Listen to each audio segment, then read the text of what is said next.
Hey now, and how are you doing? Want to welcome you to the next episode of Peace, Love, and Bring a Bat. Today we're gonna bring on my friend Zach, man. We're gonna take some paths down the road to breakthroughs, and we're gonna be able to, make sure we walk on the right path. He's one of he had breakthroughs, and he helps people with business, but he has an amazing story. How are you doing, Zach? Hello, I'm doing excellent. I've had a great day today. I'm here in Dubai. It's the afternoon, and I'm really looking forward to this. We connected just the last couple of weeks. Really enjoying what you're doing online, and it's a pleasure to be here. Thanks for having me. Well, thanks a lot, Zach, for the opportunity. Glad we got connected and we'll move things forward. So why don't you tell everybody a little bit about yourself, and then we'll start into the episode. Well, the short story is I'm a big believer in entrepreneurship. My two parents and my two step parents were all entrepreneurs. And so I think it's one of the best things that we can do to innovate and make the world a better place. I think when there's less confidence now more than ever in the government and certain structures to save the day, I really believe community and people coming together are going to be the solutions for the future for humanity. And I think entrepreneurship is one of the best things we can do for our own personal evolution as well as it builds character. You know, the roller coasters of life and the roller coasters of entrepreneurship, to say the least, build character. And I think for society, people with strong characters are important for the evolution of society. But growing up, I actually had three of my parents were into health and wellness, alternative health and wellness. And so I grew up in a quite a holistic, I guess, new age Hmm. home. And I went to a Rudolf Steiner school, which is like a hippie school. Well, Rudolf Steiner was a genius. He knew how to build land and grow culture, gardens, and had a philosophy on education that I think is incredible today compared to a lot of the educational structures.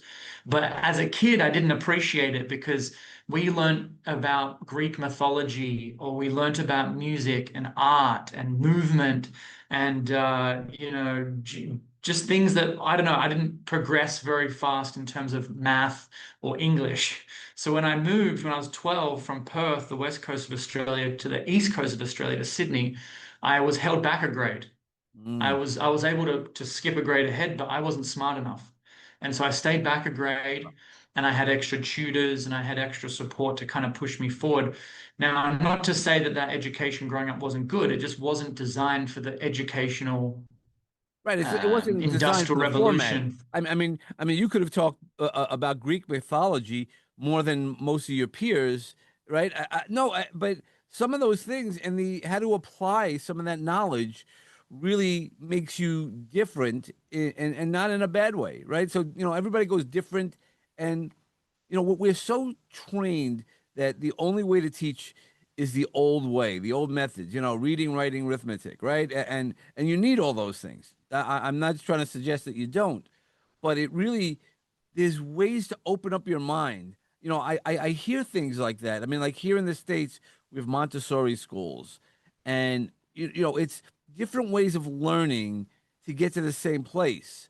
But it also, I would say that you probably think more critically, or be able to see the bigger picture rather than somebody who might have learned things differently. What do you think? I think that could be pretty accurate. Yeah, I guess the holistic way of education within the Rudolf Steiner school was quite beneficial for me for sure. Yeah, we did Egyptian mythology, we did geometry with protractor and compass and doing these incredible drawings. And I think and we did lots of plays and lots of just time outside learning about nature and gardening. So, these things that I really appreciate now, but growing up, I was like, why did you send me to these schools, parents? Like, why? This is, wasn't able to fit in. So, growing up, the reason I bring that up is that, our family was probably, low to medium socioeconomic. I didn't come from wealth, but they were all entrepreneurs. All four of my parents were entrepreneurs. My two parents and two step parents were all entrepreneurs. And so I guess I learned from a very young age on how to think outside the box, problem Mm, solving. sure.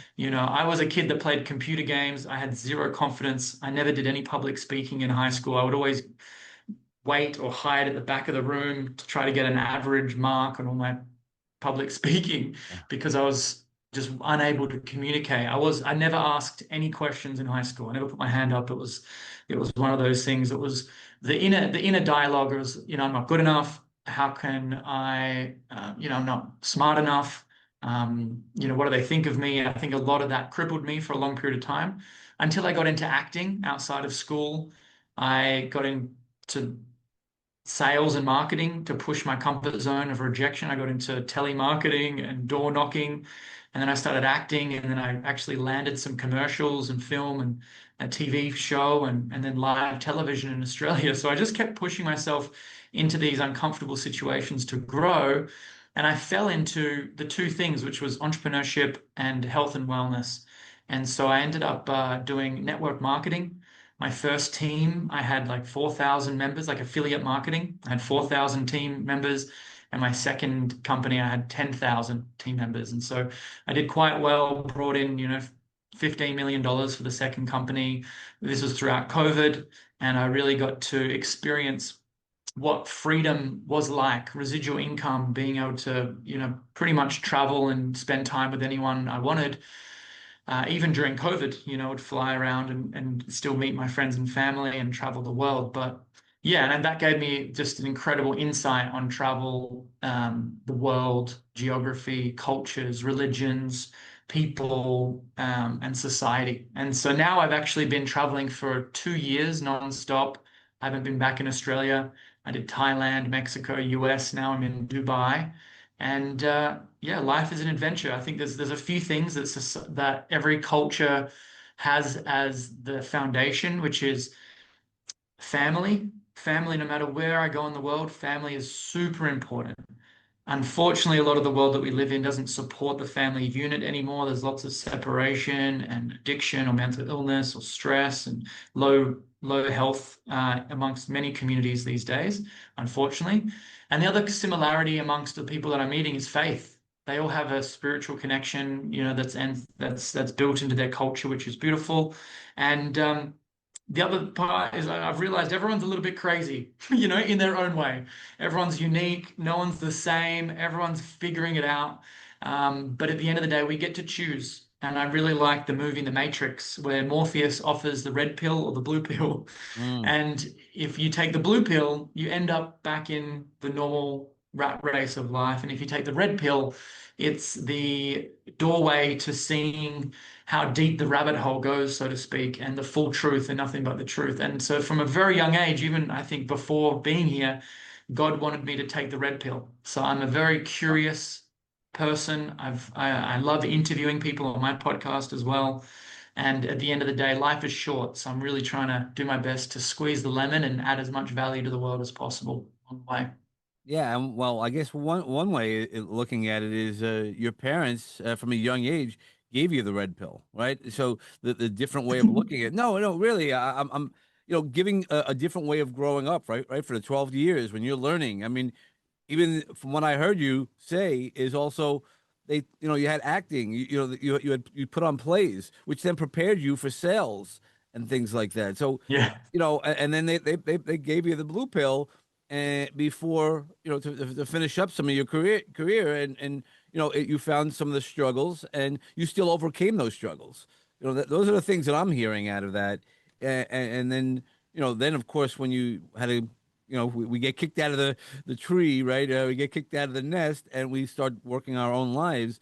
You've embraced that part and that's how you found your path. What does that path mean to you? What does the path mean to me? Yeah, so for me, Wow. yeah, so I'll explain. So for me, when I explain to people about paths, I'm a pathfinder. I call myself a pathfinder, and I help people go through the obstacles. Ram Dass there's a very famous quote by metaphysical guy Ram Dass, who actually used to have the blue pill by working for Harvard. Most people don't know it was Richard Albert was his first name, but then he went through some changes and he became Ram Dass, one of the world's premier, you know, gurus in the 60s. And one of his comments that I always talk about is we all walk each other home. So your path is might be different than mine, but we get to walk each other. So right now, you and I are walking together on this little journey during the podcast. But the path for me is personal attitude towards happiness. That's how I started my company. I wanted to make everybody happy. I thought happy was I thought it was a place. And while it's still a journey, that's the path that I'm talking about. What is your journey? It's a long way of explaining it, but Yeah, no, that's awesome. That's a great question. I really believe the path that best suits my soul.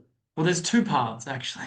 okay, sure. There's the path of convenience. There's the path of convenience, the path of short-term pleasure, the path of quick fix, kind of fast satisfaction. And I think there's the path of the less traveled. Hmm. So, which is typically a path of patience, a path of humility, a path of heaviness of the world, and a lot of the slow way.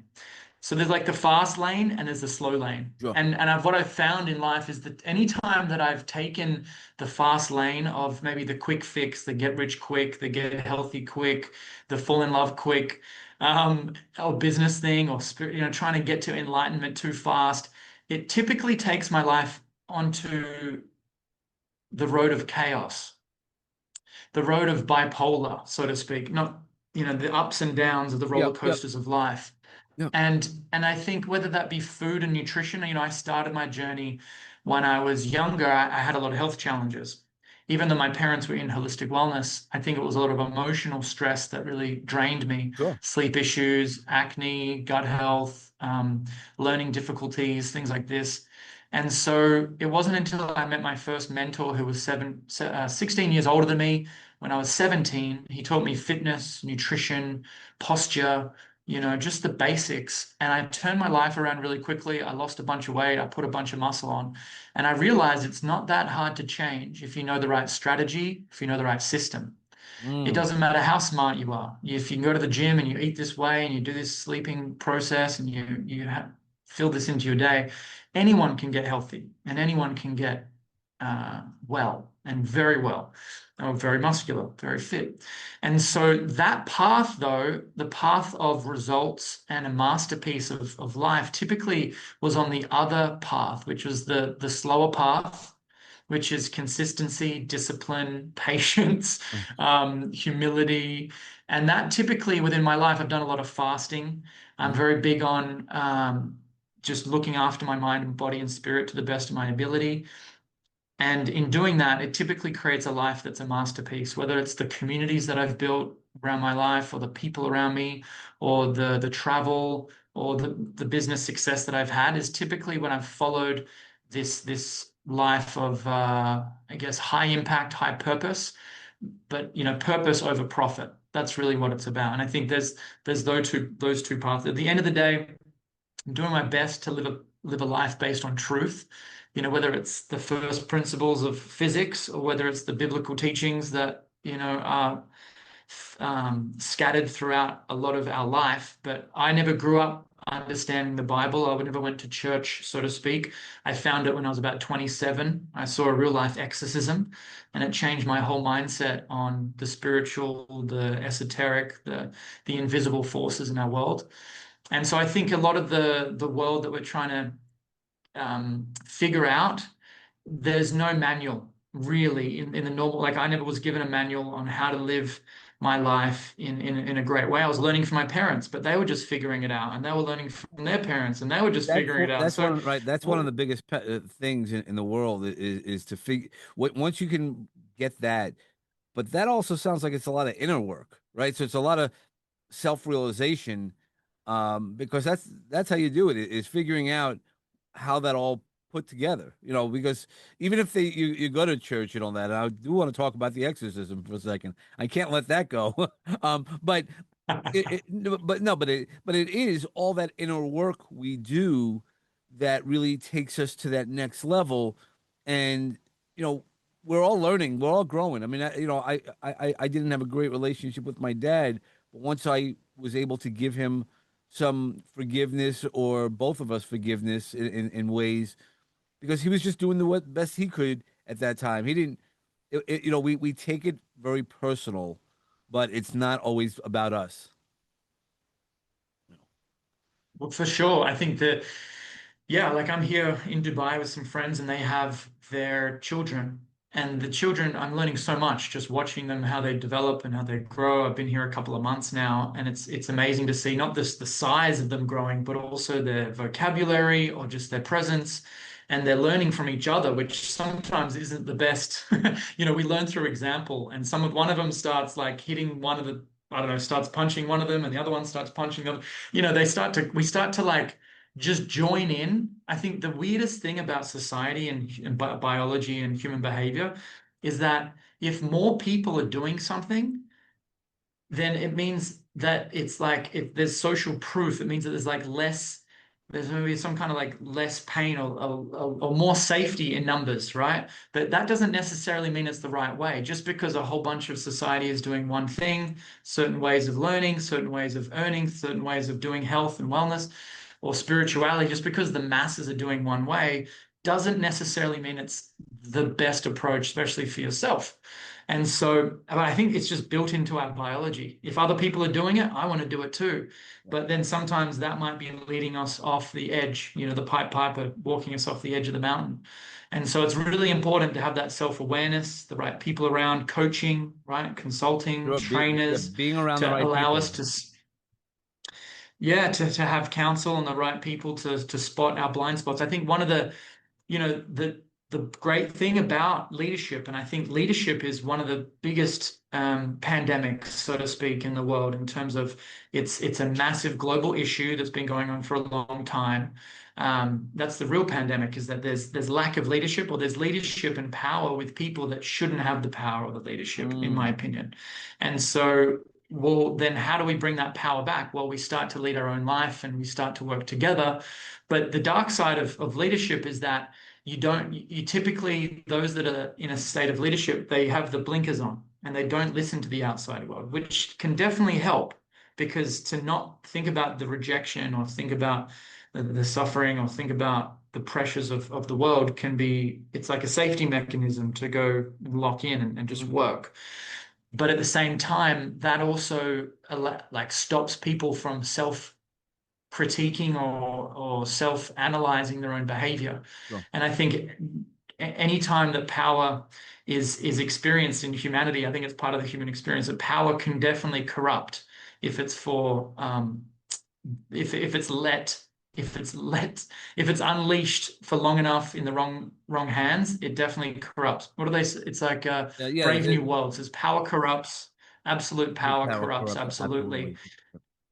And that's why we need more than ever, spiritual biblical teachings, or just to really reflect on what's working and what's not. And that's a process in itself. Yeah. Well, okay. So I haven't forgot about the exorcism, but because even if it's just a metaphor, right? So I'd love to hear your experience, because I've never met anybody who's been part of an exorcism, and let's talk about some deep inner work, I guess. Yeah, look, I was traveling in Tasmania at the time with a friend of mine and with two other friends, and we were looking for some land for a farm to kind of find some farm to do off the grid living. And so on this journey, I was driving down the road one night. It was a sunset. It was beautiful. And I was feeling this unconditional love, this like overwhelming presence of just, I was just in a state of bliss, and I started crying. And my friend in the back, and I said, all I feel right now is love. I feel so much love. And my friend in the back says, all I feel is hate. I hate this place. I want to get out of here. This is horrible. And I'm all like, whoa, what's going on? And so we stopped and then we went to where we were staying. And as we're walking down the driveway, it was kind of getting into dusk. And he starts like hitting himself and speaking in a weird kind of sound. And it was really bizarre, something out of like Harry Potter. And then, so my friend used some words from the Bible. He was Christian and he knew a lot of the Bible. And he said, I bind you in Jesus' name. And literally, my friend, from hitting himself, his arms went like this, his feet connected, and he fell over. And we had to catch him. And so it was wild. And then we were like, what is your name? How many of you? And from my understanding is the hierarchy of spirituality is that if these spirits are there, they have to abide to the word of Jesus. And so literally the my friend said a name. I never heard this name in my life, but we looked it up online afterwards, and it was a documented medieval demon. Wow. And it was shocking. So he was in shock. We were all in shock the next couple of days. And then a couple of days later, we were camping and there was these moments of prayer and I had no idea what to do. And so I was like, what do I do? And my friend was like, just say, thank you, Jesus. I love you, Jesus. I'm like, okay, whatever happens, like whatever happened the other night, I believe now. And so we were just praying and praying. And my friend's arms, we were sitting, he was in the middle, we were on the side, and his arms were frailing like this for like 2 hours. He was like feeling fidgety and like this. And the next day, he said these spirits were coming out of his mouth and literally holding onto his arms and like then going into the pit of hell. Wild, wild experience. And afterwards, we fell asleep. And the next day, my other friend, he goes overseas. I stay in Tasmania with my other friend, and we found some land, which is a great kind of ending to the story. But the story doesn't end there. My friend goes overseas, and he went to a music festival. He felt wildly uncomfortable at the music festival, so he left. He's like, something's not right. So he packs his bags, starts walking, and hitchhikes up the LA Boulevard or whatever the highway is Yeah. there in LA and Santa Monica. And he gets in a car, and the guy's driving to San Francisco. And long story short, the man that picked him up was a Christian and was going to a Christian community. Wow. Wow. And then, long story short, I left Tasmania. I went to another event. I met this lady who broke her back and riding a horse. And she went to hospital. She was on her bed waiting for the operation. And literally, she was listening to a sermon on television. And her body flipped off the table and was rolling around and then flipped back onto the bed, something like some kind of divine intervention. And the next day, her back was healed. Wow. And so Okay. she's telling me this story, and I'm getting goosebumps, and I'm like, the energy that she was sharing the story in, I was feeling it was a real story. I was like, you're not lying, are you? She's like, no, if you want to learn more, come to this event in Melbourne called The Awakening. And I'd never been to a church like this. I'd never been to any kind of religious event or anything like this, but it was like 50,000 people, sports arena, Melbourne, in the heart of Melbourne, where they would play, big rock concerts. So I went there and just connected with the community. People were praying for people, and I was unaware that, so many people just want to help people. Can I pray for you? Can I pray for you? I'm like, it's a nice thing. Yeah, Yeah, sure, no sure. worries. It's like I got nothing to lose. Like that's a nice gesture. No one's ever said that to me before. I feel touched. And then, long story short, I had a really positive experience. And one of the pastors that I met there, Patrick, he was a great man. And I said, would you baptize me? Because they were all getting baptized down at the river. Mm, The sure. Melbourne is built on a big river. Yep. And so the next day I got baptized in the river in front of 500 people, and it was this whole, big community thing. And the next day, I messaged my friend who was overseas, who went in the car to Yep. the other Christian community randomly, and he had just got baptized the same week that I got baptized. He sent a video, and he got baptized in the river where this community was, and I got baptized in the river in Melbourne. And so there's this. I sent him a video, he sent me his video, and we were like, "Oh my gosh, we got baptized in the same week." You can't make this stuff up. You No, just can't make this stuff up. and that's why I was like, it's incredible how these things come up, and you know, I don't know, there's a lot of people who might not believe, and I'm talking about believe in God as a general, and that's okay. I'm not here to preach. Again, I come from a Jewish faith, so it's not. I've always, I have lots of friends who are Christians, and we have conversations, and I'll joke. I'll be like, look, I don't know. Jesus was Jewish when he died, but I'm open that he's the son of God. I don't know. I wasn't there, right? That's a comment I always make. I go because I don't want when I die, God to say, hey, you ignored my son. But I think if we follow the precedence of what he was teaching, right? The teachings are the teachings, right? The Ten Commandments, the you know, honor thy father, which I didn't always do. But it's one of those things. If we're good people, it doesn't matter, and that's why good people gotta find good people. I mean, you've been in the coaching space for a while, so you know that there are people who are less than good. From their perspective, maybe they are right. From the devil's side, it could be that they're good, but the people who are really there, who want to who are on the right path, who find the breakthroughs, like yourself, that's the really powerful parts that we want to focus on. And those are the guests that I want to have on my podcast, is those people who not only align with their own path, but get other people breakthroughs.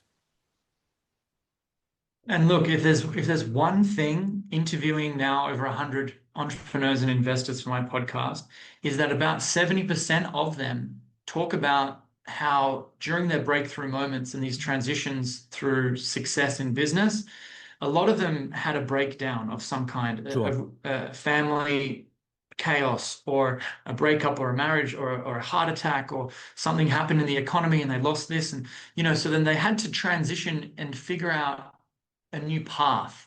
And in order to not just adapt, but thrive, not just to survive, but thrive on a new path, there had to be a change in identity. And in that identity, there's a process of letting go of the past, letting go of beliefs, letting go of identity, letting go of just, a way of perceiving our own self or habits or friends or people. Like, there's a lot that needs to be let let go of when having a breakthrough. And so in doing that, 70% of the people that I interviewed talk about faith being an important part of their breakthrough moment. Now, each person has their own definition of faith, right? Depending on their own religion and Sure. their views. But if there's one common denominator that to connect with their faith, it doesn't matter if someone's Christian or Buddhist or Hindu or whatever it is that there's a state of silence, and in silence, that's where we can listen to the voice of God. And I think a lot of the world that we live in today, whether it be social media, whether it be the toxins in our environment with food or different chemicals in our environment, these are unprecedented times, or even just the stress of the economy and the crazy turbulent geopolitical environment. These are puts more pressure on the nervous system than ever before. And we see heart disease, Alzheimer's, diabetes, autoimmune diseases off the charts. And unfortunately, a lot of these challenges that we're going through today are man-made. They didn't exist Right. 100, 200, 300 years ago in societies or cultures or tribes. There's tribes even that are traditional that never had cancer, never had heart disease, never had diabetes. What did they do? Well, a lot of the time, the environment was very different. They would have had more.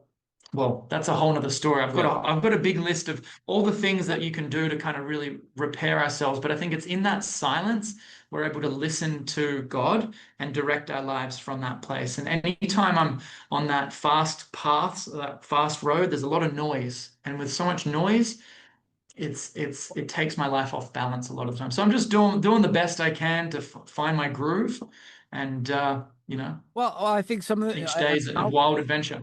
yeah, and I'll agree with to that. Sometimes the fast path, right, that leads us to our breakdowns and our breakthroughs, because we are looking for those shiny objects. Look, I've been guilty of that. I don't, on the show, I talk about it all the time. I've made lots of mistakes, but I've learned from those mistakes. Because and the same thing as a parent, you have to let them skin their knee. You have to, we have to have that Right. to learn what to do or how to do it that much better. What are some of the breakthroughs in your life that you had to learn through? Obviously, being baptized the same time and going through that experience had to change you, right? You might have not have been strong in your faith, but then starting to see some things that made you question, right? Questioning is good, right? That's that slow part of it where we start questioning, we start thinking a little bit differently. Explain how you had that shift from not necessarily a fast path, but when you had those breakthroughs to help you see much clearer. Oh, yeah. Well, I think it was it's a lot of unlearning that Mm. happened for me. So unlearning regarding, I guess, so I used to want to do acting, film and television, right? When I was 21, I went to LA, did some acting classes, and I was, you know, trying to learn the American dialect and, you know, how to pronounce effectively the Australian culture. We don't have a very we have a lot of slang and we mumble a lot of our words and we speak in a different way. So I really learned how to actually communicate a lot coming to America. Everyone was like, "What are you saying? What are you saying, man?" I'm like, "Oh, okay. I need to pronounce everything, not Mm. everything, you Right. know." And so, you know, whether it was my beliefs around what I wanted to do as an actor, like I never wanted to be an actor just to be famous. I wanted to be an actor because I saw people in a state of authority when someone was a celebrity or an actor, they had this status that people would listen to them. And when people listen to you, you can make change. That's really a leader, is someone who's able to lead and share a vision and to move people towards that vision. And as a kid, I had a lot of self-doubt, and as I mentioned, a lot of self-esteem issues. And so I saw acting as a way of like, this is the most outrageous goal I could ever put into my vision. But when I went to Tony Robbins when I was 18 years old, Mhm. he said, create a vision and create an end goal that's so big that even and so meaningful that even if you don't achieve it, at least it's helped you evolve and to become the type of person that you wanted to become. And the most furthest thing away from my belief system was to do acting because I would literally play computer games 16 hours a day outside of just before high school. I'd play World of Warcraft 16 hours a day. I was flipping good. I was really good. I sold my account for $850 actually. So, you know, the beginning of my entrepreneurial journey. But the reason I bring that up is that, you know, when I started learning about the world that we live in, and to be honest, how my friend presented a lot of the Christian teachings to me was actually showing me the evil in the world. And we don't need to look too far or that much to see the evil in the world. And so I was like, well, if there's evil, then there must be love. There must be, you know, truth. What is that? Right. And that's how he kind of opened me up to that. And I was like, okay, yeah, well, I don't have any stigmas or any bad experiences around Jesus or learning. Like, who is he? What is he about? And I just wanted to learn. And so I think in doing that, I think a lot of my beliefs around wealth changed? Like, what is wealth? You know, is it the amount of money or is it the richness of the relationships and the impact that you make in someone's life? So I think I changed a lot of that. I think I changed my understanding around relationships. You know, growing up, Tinder was a way of dating from a quite an early age, and I every movie that I ever watched was all about sex before marriage, right? There was no um, moral compass Right. Right. on sexual etiquette. It's those quick things, right? The shiny objects that they Exactly. talk about Yeah. versus having a deeper relationship.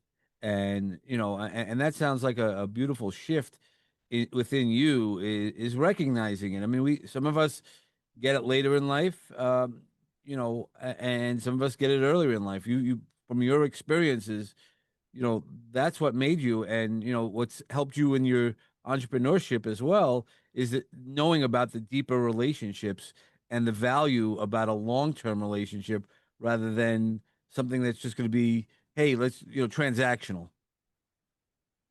100%. Yeah, I think we live even to today, we live in this fast food society, but fast relationship society or get rich quick type things. And I think the more that I learn about the biblical teachings, the slow way is the fast way. You know, a lot of the legacy companies or empires were built over 20 years, 50 years, 100 years. Like it takes time to build wealth. And so I think a lot of my mindset changed from trying to rush to a certain outcome of pleasure, which is the fast lane. And then as I started learning more of the biblical teachings, I just kind of went, oh, okay, there's actually some really deep philosophical parables and metaphors and stories in the Bible that actually make a lot of sense to me. Mm. It's like, yeah, we are here for a reason. We have a purpose. If not, I don't think we would be here. So if we're still alive, what is that purpose? And so in doing that, that's the whole process in itself. But the day that we realize why are we here, which was for me, what really resonated was at the age of about 23, I realized it was around co-creating the healthiest people on the planet. And Mm, it's a co-creation. Anything's a co-creation. It wasn't just me. I was like, how can I? And so I started YouTube doing videos of like recipes, and I started podcasting 10 years ago, interviewing doctors and micro gut health specialists. And I think the more that I step into my purpose, the more that I add value to other people's lives, the more that I lean on habits and routines or parts of I guess values that maintain the family unit. I think a lot of society there's this spread out family dynamics that really pulls away power. I think mm. there's a lot of power in family. Now, I come from a very quite unhealthy family with multiple divorces from my mom and my dad and things like this. My mom and my dad weren't married when they had me.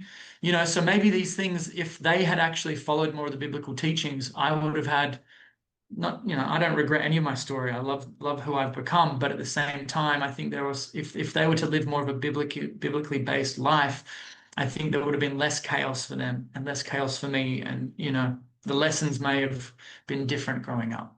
Yeah, no, So yeah, I'm still figuring it out, David, to be honest with you. And just it's a process, man. It's a process. uh, for sure. I'm 57, so I'm much older than you are, and I'm still figuring it out. Okay. Fine tuning it. I mean, I've along my journey, I've fine tuned it, and I mean, even in my entrepreneurial journey, I started out mental wellness only, and now I kind of a lot of people want mental wellness, but they don't want to talk about it. So now that's why I've pivoted with the message. You need your voice, and much like you said, you when you grew up, you didn't speak much, but now you're speaking all the time. Finding your voice and aligning yourself along that path, right? Your breakthrough path. Those are the most important things. So when I teach that, and then people go, well, I can't do that. Well, okay, can't I can work with.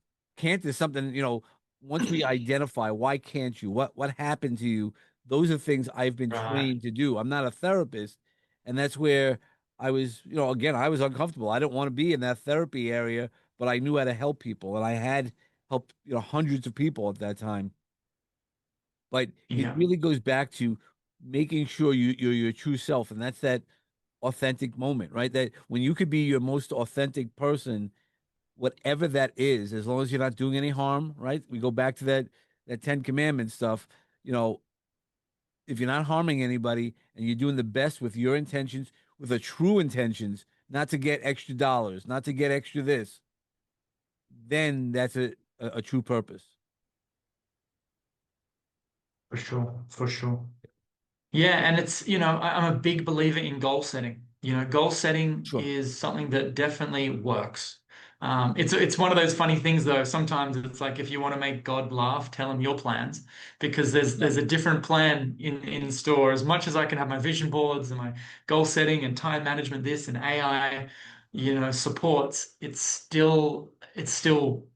it's really, not up to me, but I do the best I can. I'm a big believer in goal setting. I think that's one of the things that I've always come back to in my times of feeling lost or confused or transitions or breakthroughs. I come back to goal setting, and I love setting goals, and I hold myself accountable. I put reminders in my phone. I have whiteboards everywhere around my house. Like Mhm. I'm always and trying to, surround myself with other high achievers. There are people out there who have lots of money and have wild levels of health and incredibly happy. We can have it all. They have the family, they have the support from others, they have all the successes, so to speak. I think it's possible, and I think the more that we can surround ourselves with other amazing people, the better. But yeah, I'm a big believer in setting like 10-year goals, 90-day goals, monthly goals, weekly goals, daily goals, and bringing that into every day. No matter where I am traveling, I'm always setting goals every week, reflecting on the week, and that's really been like a foundation for a lot of the progress that I've experienced throughout the years as well. Are you a goal setter, David? I am. I used to just let things happen to me, but I think you have to because it's one of those things where I talk often about. is you have to see where you want to go to get where you want to go. You can't just magically end up anywhere. If you want to go, travel, right? You're in Dubai right now, but if you're gonna go to wherever your next place when it's right for you, you can't just go, okay, you have to get on a plane. You have to get on a plane to go to the right location, or to get you to that right location. So yeah, you have to see it, you have to plan it, and sometimes you might be the only one to see your vision because that's where your vision comes into play is sometimes we have to teach people our vision. Same thing with the peace, love, and bring a bat. People, I had all different people. Oh, it's a cool name, but people are going to think about violence and this and that. And then you walk around with a bat, they're going to get confused. Like, no, man, they know who I am. That's the brand. Who's Dave? Once you know, and that's why it's Uncle Dave. And even people gave me that. They're like, man, uncles, aren't always cool. And I'm like, well, that's not me. That's okay. I'm sorry that there's uncles like that. You know, ask my nieces, ask my nephews. Is Uncle Dave wacky? Sure, 100% guilty as charged.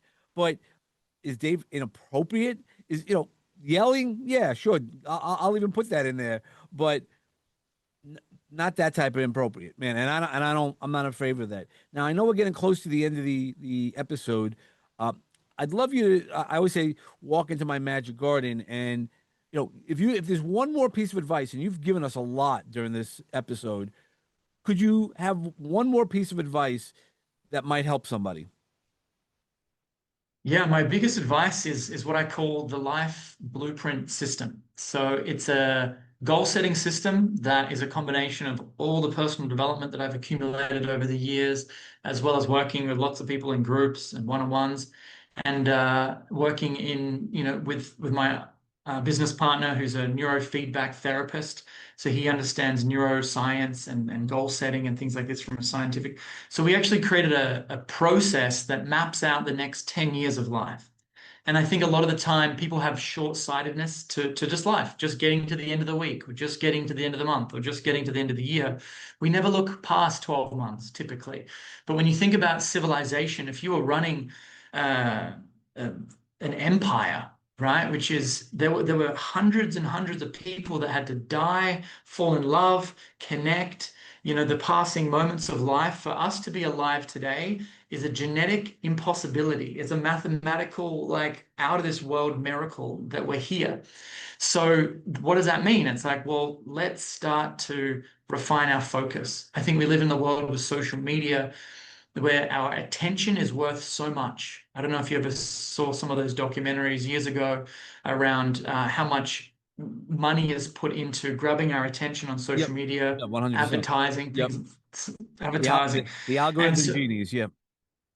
yeah. And then so, if we think about our power being in our focus and attention, and there's a quantum experiment that's called the observer effect, or also the double slit experiment. And it talks about the mere observation of looking at a certain thing, whether it be a goal, whether it be our family members, or whether it be even just water. It literally changes the molecules of that thing. Yep. Yep. Yeah. Yeah. Now, Yeah. it sounds Dr. woo-woo, Amamoto. Yeah. Yeah. Yeah. Yep. Yep. Dr. Emoto. And so whether it be you look at water or you put on words on a piece of paper and you put it on a jar and you put water in the jar and you say love on the jar and you Yep. put it on one side of the house. Or you put another jar of rice and put hate on there and put it on another side. And each day for 30 days, they said to this one, I hate you, rice. You're the worst rice ever. And this one that had love on it, I love you. You're the best rice ever. Yep. And after 30 days, the rice that said, I love you on it was pretty perfect. You wouldn't eat it, but it was clean. The other one was moldy and Yep. gross. You'd get wildly sick if you ate that. And so that's the same thing with our body. Our body is this incredible vessel of the elements from the periodic table, but it's also got electricity and magnetism and water. And it's not just 100%. normal tap water, right? It's this beautiful, structured, living water. And a lot of our life, we still don't know how amazingly powerful we are and how the brain and the mind and our spirit all works. But if there's one thing I can impart, it's the importance of our focus and our attention, to not focus on the past and to not focus on the future too much, but to focus in on the present and then directing our life based on our values and a 10-year vision. And there's about 8 areas of life, right? And it's what I do is I map out every 30 days. I go back to this, and every 90 days and every year. What are the main goals that I want in 10 years from now in the 8 areas? What do I want in 12 months? What do I want in 90 days, 30 days, and weekly? And making sure that everything I do is then tracking to line up to my 10-year vision. And if there's one thing I can teach anybody or impart, it's that the times where I haven't regretted anything in my life, but the times that were the biggest waste of time was when I didn't reflect on, are my actions today lining me up to where I want to be in 10 years? If you're wanting a family, are your actions right now lining you up to building that family? If you're wanting wealth, are your actions today lining you up? If you're wanting to be healthy or more grounded in your own spiritual connection, are the actions you're doing today feeding that and growing that, or is it taking that away? And so that's a process. If everyone wants to go to my website, zacdeane.com, and learn a bit more about it, you can under the Life Blueprint system. All right. Well, thank you. I appreciate it so much. And thank you for your time. This has been a great episode. I really appreciate it. Thank you Okay. very much. Thanks for having me. Okay. And for everybody else, as always, I want to wish you peace and love as a big foundation of your life. And when you bring it back, bring those awesome thoughts like we heard from Zach, and hope you hit your sweet spot. Thanks so much.